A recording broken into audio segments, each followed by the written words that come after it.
Assalamualaikum warahmatullahi wabarakatuh. Saya Kala Febrianti dari kelas 1010 nomor absen 12 ingin menjelaskan tentang angin muson barat dan angin muson timur. Angin muson atau sering disebut juga angin musim adalah angin periodik yang bertiup secara regional dan mengalami perubahan arah setidaknya 120 derajat setiap 6 bulan sekali. Fenomena ini terjadi dalam skala regional yang luas, seringkali melibatkan benua dan samudra. Penyebab utamanya yaitu perbedaan kapasitas panas antara daratan dan lautan. Angin muson barat adalah angin muson yang bertiup dari benua Asia menuju benua Australia. Angin ini terjadi pada periode Oktober hingga April setiap tahunnya. Angin ini yang membawa hujan ke Indonesia karena terjadi perbedaan suhu antara Asia dan Australia yang menyebabkan perbedaan udara dari Asia yang dingin dan bertekanan tinggi ke Australia yang panas dan bertekanan rendah. Saat angin ini melewati Samudra Hindia, ia menyerap uap air yang kemudian dilepaskan sebagai hujan lebat di Indonesia. Berikut ini adalah dampak-dampak dari angin muson barat. Dampak positif yang pertama yaitu meningkatkan ketersediaan air. Hujan yang dibawa oleh angin muson barat ini sangat penting untuk pertanian, kebutuhan rumah tangga, dan industri. Yang kedua, menyuburkan tanah. Curah hujan yang tinggi membantu menyuburkan tanah. Yang ketiga yaitu mendukung pertumbuhan tanaman. Musim hujan yang konsisten memungkinkan petani untuk menanam padi dan tanaman lainnya yang sangat penting bagi ketahanan pangan. Dampak negatifnya yaitu menyebabkan banjir dan tanah longsor di berbagai wilayah. Curah hujan yang tinggi dapat menyebabkan banjir dan tanah longsor, terutama di daerah perbukitan dan dataran rendah.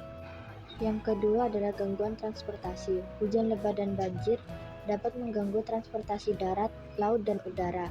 Yang ketiga adalah penyebaran penyakit. Banjir dapat meningkatkan risiko penyebaran penyakit yang ditularkan melalui air seperti diare dan demam berdarah. Angin muson timur adalah angin periodik yang bertiup dari benua Australia menuju benua Asia. Fenomena ini terjadi bulan April hingga bulan Oktober setiap tahunnya. Angin ini yang membawa udara kering dari Australia ke Indonesia yang menyebabkan musim kemarau. Hal ini terjadi karena perbedaan suhu antara Australia dan Asia yang menyebabkan pergerakan udara dari Australia yang dingin dan bertekanan tinggi ke Asia yang panas dan bertekanan rendah. Saat angin ini melewati gurun di Australia, ia menjadi sangat kering yang kemudian menyebabkan musim kemarau di Indonesia. Berikut ini dampak-dampak angin muson timur.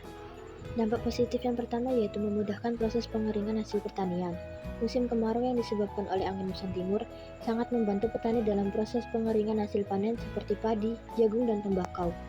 Yang kedua yaitu peningkatan produksi garam. Kondisi cuaca yang kering dan panas selama musim kemarau sangat ideal untuk produksi garam. Sinar matahari yang terik mempercepat proses penguapan air laut di tambak garam sehingga meningkatkan produksi garam secara signifikan. Yang ketiga adalah memudahkan nelayan melaut. Pada saat terjadi angin muson timur, cuaca cerah dan gelombang laut tidak tinggi, sehingga nelayan dapat melaut dengan tenang. Para nelayan tidak akan khawatir mengenai potensi hujan yang akan mengganggu kegiatan melautnya.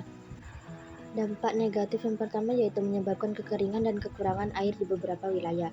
Musim kemarau yang panjang dapat menyebabkan kekeringan yang berdampak pada ketersediaan air bersih dan irigasi pertanian. Yang kedua, meningkatkan risiko kebakaran hutan dan lahan. Udara yang kering meningkatkan risiko kebakaran hutan dan lahan yang dapat menyebabkan kerusakan lingkungan dan masalah kesehatan. Yang ketiga, dapat menyebabkan gagal panen. Kekeringan dapat menyebabkan gagal panen yang berdampak pada ketahanan pangan dan ekonomi petani. Sekian dari saya, kurang lebihnya mohon maaf. Wassalamualaikum warahmatullahi wabarakatuh.